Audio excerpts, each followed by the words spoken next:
Hi everyone, welcome back to my channel. Today we're going to talk to you about my postpartum journey. I tried to film this video like 2 weeks ago and I was like editing and I'm like, oh, I forgot to do this, oh, I forgot to say that, and then I tried to like make those videos later and then like add the clips back in, and it was just a big old mess. So we're gonna start it all over, and I made myself a little list, so if you see me look down, it's because I'm going to make sure that I go through all the things that I want to talk to you guys about. That was part of my postpartum journey. The first 2 weeks, if you have or haven't seen my video about my birth story, pretty much I had a 32-hour long labor and delivery, and the first 10 hours or 22 hours we did natural, and then the last 10 hours they like broke my water, gave me some painkillers, and then lastly we ended up doing epidural. So that being said, I ended up leaving the hospital with 2 stitches. So once I got home, they prescribed me Motrin and a hydrocodone. So I did not want to take the hydrocodone, but I sure did pop those Motrins. At first, I was kind of like at the hospital, I told them like, no, I don't really want the Motrin and the Tylenol. But once like the epidural wore off and I could feel everything, I was like, give it, bring it back. So pretty much that's what I did. Once I went home, I took I think I stopped taking the Tylenol. I was only taking the Motrin and stool softeners. I was like, that was my biggest fear. Was ripping and then having to like go number 2. And I just heard like horror stories of people who get like constipated. And then the whole entire time that I was in the hospital, which was like almost 3 days after I had Maja, I did not go a number 2, and they're like, no, this is normal. And then they also kept saying like, I need to make sure that I eat, like and so I took advantage of like the free food that I had at the hospital, which was like delicious. So I had like burgers and pastas and this and that. I mean, I hadn't ate in like 40 something hours, so I was hungry, and they told me it was okay, but then I was like scared. I'm like, how is all this gonna come out? So anyway, once I was home, I was a little uncomfortable because I could really feel the stitches. Like they were both like inside stitches, and one was kind of like at the very bottom and one was like on the side, on the inside. So when I was like sitting and doing things, like I was always just very like, car rides were horrible. I did not want to go anywhere for a while. I think the first car ride that I did take was to my mother-in-law's house. So like at like the 2-week mark, my dad came to visit with my brother, and then my mom came. So like that's really when I was actually getting in a car and going places. Now, once I did actually end up going to the bathroom, everything was fine. No stitches opened or anything like that. I wasn't constipated. I took the stool softeners, like they said, I think it was like every 6 hours, I want to say. So that did kind of make things challenging because I was setting an alarm for every 6 hours to take that. And then when you have a newborn who is up every 2 to 3 hours, and if that, if I'm waking up while she's like sleeping to take the stool softener, like I felt like I was up all the time. So, which actually that got worse, because what I'm about to get into it is pretty much right after like the 2-week mark, going into like the 3rd week, I got a breast infection. And it was super painful. Now, I kind of like to say that it was more painful than giving birth itself. The reason why that I say that is maybe giving birth itself might be more painful, but I had 4 breast infections back to back to back, and they lasted about 2 weeks. So how painful one is, and for it to last that long versus like my 32-hour labor. So if I couldn't kind of compare it like that, like the breast infections were definitely the worst thing. I would not even want to wish that upon like my worst enemy. It was just horrible. I had a lot of milk supply. Also, if you have watched any of my like pregnancy videos, then you know that I got my milk in at 4.5 months pregnant. So like, or it's not really my milk, the colostrum pretty much came.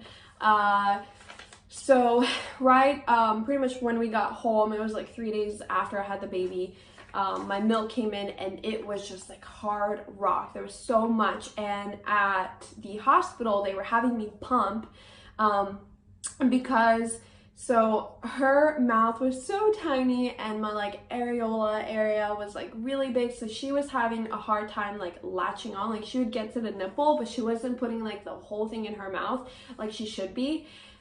So to make sure that we got her that colostrum, I was like hand expressing into a little bottle, and then from the bottle I had like a little syringe, you know, like without like a needle or anything, just like the plastic syringe part, and I was doing that and I was giving it to her. So like I don't remember what the measurements were, but I had to like make sure I was giving her like certain milliliters. So when I was at the hospital, they were helping me pump some of the colostrum too. So I just pumping on top of like how much milk I already had. Once I came home, it was just a disaster. I mean, there was just so much milk, and I was pretty much making milk for like 3 or 4 newborns, and I didn't realize, you know, that she wasn't clearing all my milk, just because this is my first experience. I don't know, you know, what my boob is supposed to look like or feel like when they're like all the milk is sucked out. So and you gotta understand, like her stomach is so tiny when she first comes out. The first breast infection I had, it was like I didn't know what was going on. I didn't quite know that I had a breast infection. I kind of had an idea. I was reading through my books, like my essential oil and pregnancy book. I was Googling stuff. I was also reaching out to my doctor, and it was like I had the flu. I was like shaking, I was sweating and cold all at the same time. My whole body was aching. I mean, it literally felt like the flu, just a little amplified, and I have this like burning, piercing sensation, like knives on my breast. And it was like, I think the first one was like right here, and it was red. It hurt a lot. It was so sore. So I remember like finally when we decided I think it started on a Friday, so I couldn't really go see my doctor until Monday, and I felt so bad because my dad was in town for that weekend and I didn't like do too much. I was like at home and it was just really intense. I mean, I was like shivering, but I had like, you know, tons of clothing on, and then I was taking clothes off, putting clothes on. That on top of a newborn, on top of trying to breastfeed, and on top of like feeling my stitches, I was just like, oh, this is so hard. And we went to the doctor, and I just remember I was like crippled. Like we waited, and just because we didn't have an appointment and we did like a walk-in, I had to wait like an hour before she could see me. And I remember I was like crying, and I was just like, I didn't even feel comfortable holding Maja because like my arms were weak. You know, I was so sore. I like felt like if I picked her up, I like wasn't gonna be able to carry her. So I had my husband hold her pretty much the entire time. He was just gonna bring her to me when it's time to feed. And I was like crippled, like just laying there. And then she came, she saw me, she's like, yeah, you know, looks like that's what you got. You know, you got oversupply, so you got a breast infection. And so she prescribed me an antibiotic and something else I can't remember. So that was another thing where like I was popping that like every 6 hours for one, every 4 hours for that, and then I think the other one was like every 12 hours. So my nightstand looked like a nightmare because I don't do it like I'm, you know, if you followed me, you know that I'm like pretty natural, pretty holistic. The majority of what is on my nightstand is probably essential oils and right now baby products, you know, but definitely like I hated looking at my nightstand and knowing that I was like taking all of these things. So I came home and I started to take all that, and she told me I have to like hand express, which is so painful. I honestly feel like I should make like a whole video just on the breast infection itself, because I could go into like detail and I haven't even like really gone through my list here. So anyway, after that, I cleared that out, got another one on this side, then I got one on this side, then I got one on this side. It was horrible. I mean, and I breastfed through the whole thing. I mean, breastfeeding without a breast infection is really painful. I am like super sensitive around my nipples area, so like that on top of all the other pain. I mean, it's literally like somebody like punched you and bruised you on your boob, and then you have to then go on that bruise and you have to massage that bruise all the time, all day. Like anytime you're free, you're massaging it, and it was just so painful and everything hurt. Only the first one though felt like the flu in terms of like my physical, like being like shivery and hot and cold and like shaky and sore. All the other ones didn't really feel like that, but like the pain in this area definitely did. So while I was in the middle of all this, to add to my misery, I had a stiff neck. I was like, are you kidding me? So I had like my little heater pad and I was like trying to sleep with it. I mean, like that on top of sleep deprivation, it was like so hard and so intense. And it's really one of those moments where you like, I mean, when I was in the tub with my 4th infection, I was crying. I'm like, is this a moment where I just like, I'm gonna stop breastfeeding? Like I'm gonna give her formula and we're just like not gonna take this, you know, route that I wanted to take. But I pulled through it, and it was just really intense. So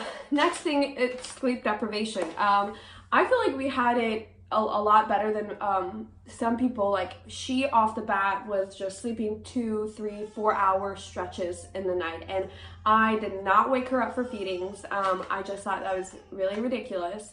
I let her sleep. If she wanted to sleep for 4 hours, I let her sleep for 4 hours. I did not go ahead and wake her up at the 3 hour mark. I mean, I have a pretty plump girl. If you've seen Maja in any of my other videos, then you know that she is nice and healthy and plump. So, you know, under eating or not getting, you know, enough nutrients because I let her sleep a little longer, that's not a thing.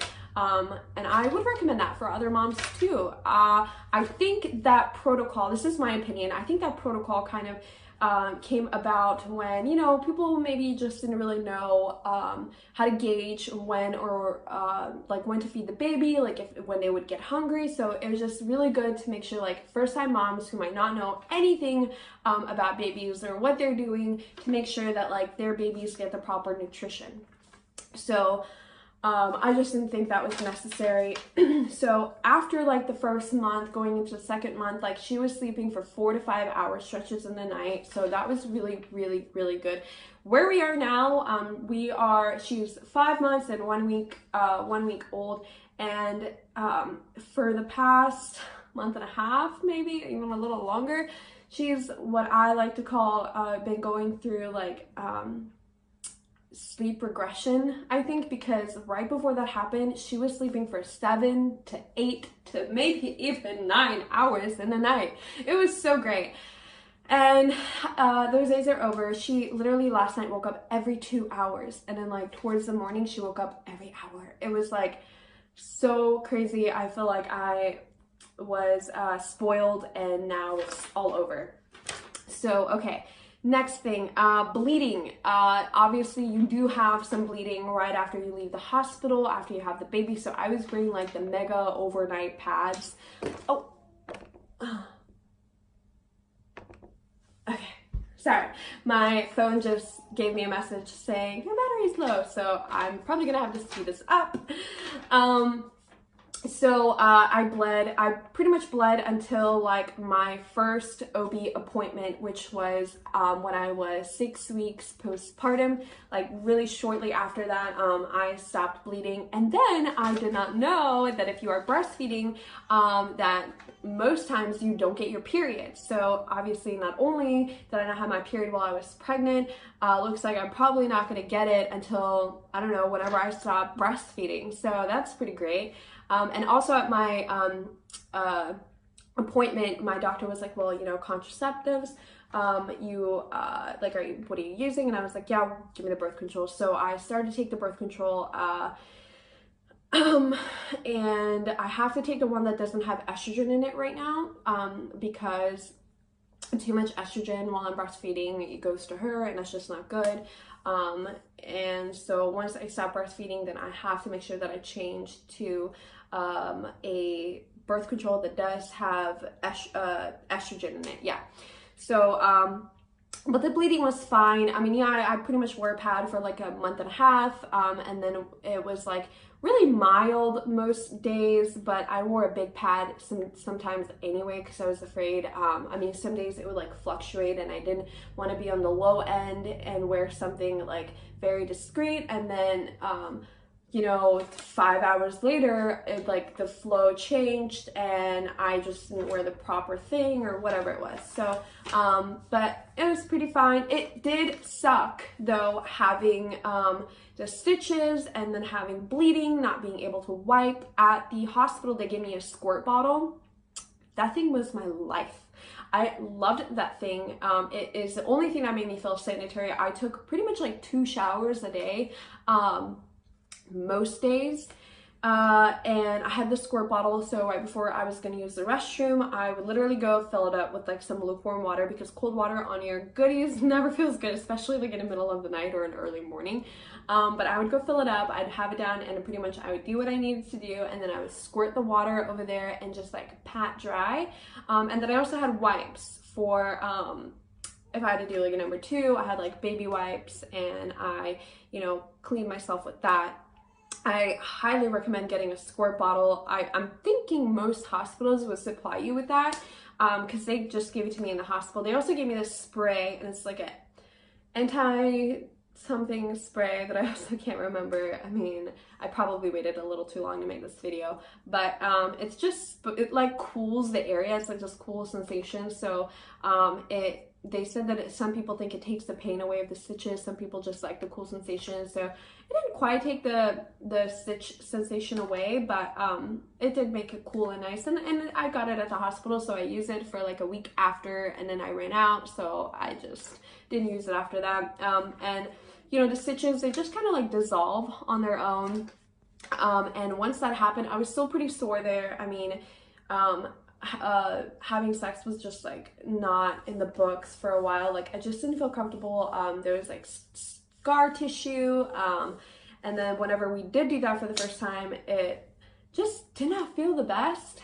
So we kind of waited a little longer, and then whenever kind of like my libido came back up, I was like, all right, let's give this a try, and we did, and obviously everything is fine now.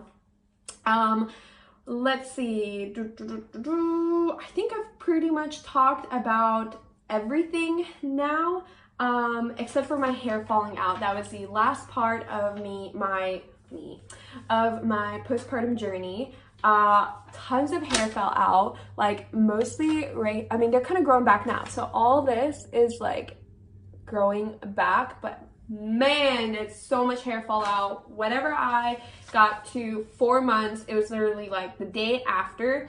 I mean, so much hair. Hair is still coming out, just not as much. It's slowly actually getting to where my hair was falling, like naturally falling out before I got pregnant, because, you know, I always had like long and thick hair. So it's slowly kind of just getting there, but it's still kind of a lot, still more than the usual. So that was really sad because I enjoy my hair, and you know, it's just like on top of like, all right, I'm trying to get like my body back,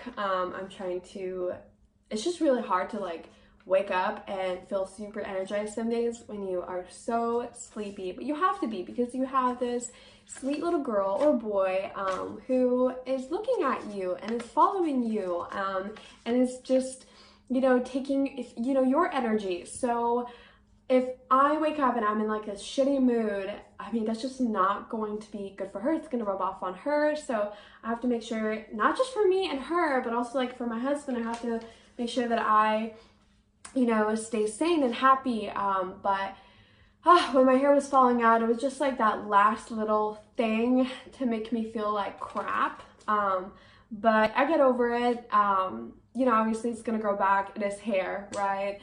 I mean, like 2 years ago, I just chopped my hair off. And it's growing back. So no problem there. But that's been my postpartum journey. It was really rough in the beginning, and it just, you know, I think it's really about you and how you look at everything and your perspective and how you choose to handle your postpartum. So even though it was really hard, really painful, I was so grateful for my husband because he was a great support. I mean, he was just literally like, you tell me what you need, I do it, you know? And I didn't really have my family here. Everybody's in Georgia, all my family, and all my friends are also in Georgia. So there was definitely times where I just like felt really homesick after the baby, and he just kind of made me feel really good, you know, about, you know, not having my family. I know I covered everything that I wanted to cover. I hope you guys got some good juicy information that you wanted to know. If you have any questions about anything, please feel free to comment below, and I will be happy to answer them for you. I can hear Maja like playing with her rattle. I don't know if you guys can hear that. So I'm gonna go grab her. I'm gonna go do the rest of the things I need to do today. I love you all. I love all you moms. You need to love yourself, okay? And have a wonderful day. Mwah, mom.